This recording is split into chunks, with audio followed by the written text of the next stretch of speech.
have to name this the official Zohran. I got a thermal on. I worry about this guy. No jacket. Did I give him my coat? I got it. He's been shivering out here because what are you telling your team kept the full side secret.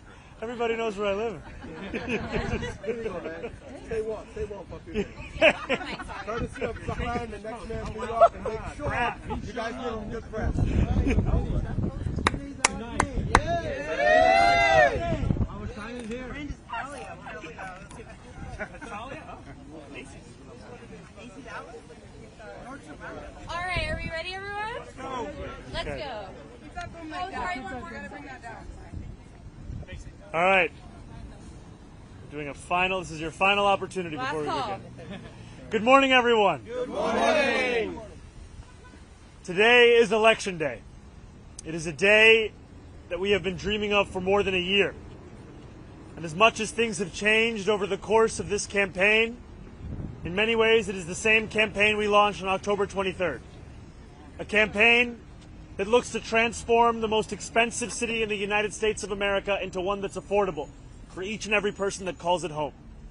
And I'm so thankful to the more than 100,000 volunteers who have brought us to this point, where we are on the brink of making history in our city, on the brink of saying goodbye to a politics of the past, a politics that tells you what it can't do and really what it means to say is what it won't do, and to usher in a new era in this city where we understand that we do not get to choose the scale of the crisis we face.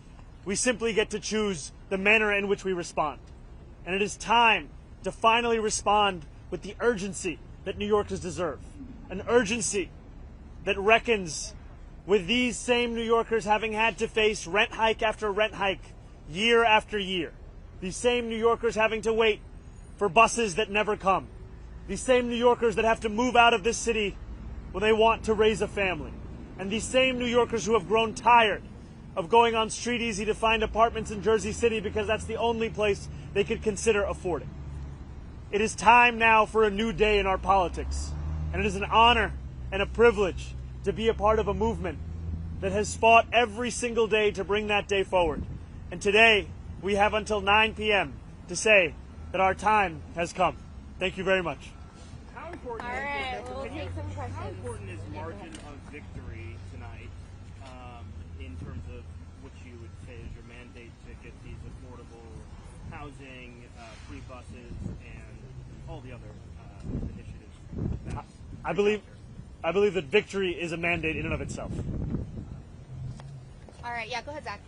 Mr. Mamdani, why did you choose to vote in person today instead of voting early? You know, I wanted to make sure that I took every opportunity to speak to New Yorkers across the 5 boroughs throughout the duration of early voting, and it was a joy to vote alongside my wife this morning. All right, we'll go here. On ballot question number 4, Yes. There's been some concern that would empower the mayor too much when it comes to housing construction. Did that at all cross your mind before you decided to vote yes? And how would you use that power responsibly if you are elected? That is a power, like all mayoral power, that must be used to deliver for New Yorkers. And I am looking forward to working alongside the City Council in delivering the kind of investments that so often communities have been denied, and to finally ensure that we understand the strength of this city be measured by the neighborhoods furthest from City Hall, not by the ones just closest. Zohran, do you think that Sorry, we'll go right here, right here. Are you concerned at all about any voter intimidation? There were some issues in New Jersey this morning, North Jersey, of bomb threats with voting locations, not here, but your level of concern that could play out here somehow? It's incredibly concerning. Right. And I think that it is an illustration of the attacks we're seeing on our democracy. Sometimes they're blatant and explicit in the manner of these bomb threats. And we also have to know that here in New York City, I saw a young woman sharing a story of her mother who had voted for our campaign and was then harassed by another man at that poll site for doing so. And we have to understand this as part of the general approach the Trump administration has taken to trying to intimidate voters with baseless allegations of voter fraud as a means of trying to repress the voice of Americans across this country. And when we think about how best to fight Donald Trump, one way we can do so is by understanding Andrew Cuomo for what he is, the candidate endorsed by Donald Trump, Elon Musk, and Stephen Miller. All right, go ahead, Ed. Assemblyman, this has been a local race, but the nation and the world is now watching. And for those who may be curious or concerned about a 34-year-old Democratic socialist running the largest city in the country, what would you say to those skeptics? Well, I get older every day. Look, I think more about New Yorkers than I do about anything beyond our 5 boroughs. And I look forward to fulfilling the hope that New Yorkers have put in me and to earning the trust of those who voted for another candidate or didn't vote at all. Because my responsibility will be to the entirety of the city.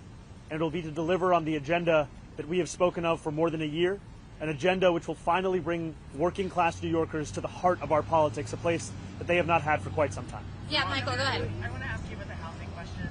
You waited until today to weigh in. At the same time, we know that more than 700,000 people cast their ballots in early voting, and many of those people presumably were looking to you to take a position on this. Can you explain what took you so long to come to a decision and how your thinking evolved to get to a place where you took a position? You know, I take very seriously the responsibility that I have to share my thoughts with New Yorkers, and I want to always ensure that I do so having had actually come to the conclusion.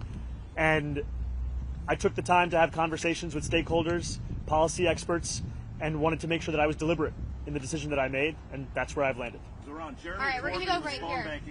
Excuse me, sir. Hi, right here. You think that this is bigger than New York, that your victory can turn the tide, change the conversation for the left in Europe and inside the Democratic Party in the United States? My ambitions are squarely within these 5 boroughs, my friend. Thank you. Yeah, we're going to go right here. What are your thoughts on that? Sorry, could you say it one more time? President Trump says he plans to reduce federal funding if you win. What are your thoughts on that? President Trump also encouraged every New Yorker to vote for Andrew Cuomo. There are many things that he will say and that he will do that will not actually bear out in the results within our own city. I will treat his threats as they deserve to be treated, which are the words of a president and not necessarily the law of the land. And too often we treat anything that he says by virtue of who's saying it as if it is already that law. And it is time that we have a mayor who stands up for New Yorkers each and every day, not one who's willing to sacrifice those New Yorkers so that they can stand up for themselves. All right, last question right here. Go ahead. Any last-minute message for New Yorkers who may be concerned that the president will follow through on his threats if you win tonight? I look forward to representing those New Yorkers and look forward to fighting for every single dollar this city is owed. What we see in the language of Donald Trump is a premise as if it is his decision on whether or not to fund a city the very money that this city is owed. And I look forward to utilizing every single tool at my disposal as the next mayor of this city to fight for the people of it. That means using the courts, that means using the bully pulpit, that means ensuring that we actually follow the letter of the law. And I know that doing so is something that threatens Donald Trump. It's why he's gone after Attorney General James, because she had the audacity to hold him to the same law that every New Yorker is held to. But I will not be intimidated by this president. I will not be intimidated by anyone, because my job here is to serve the people of the city. Thank you guys so much.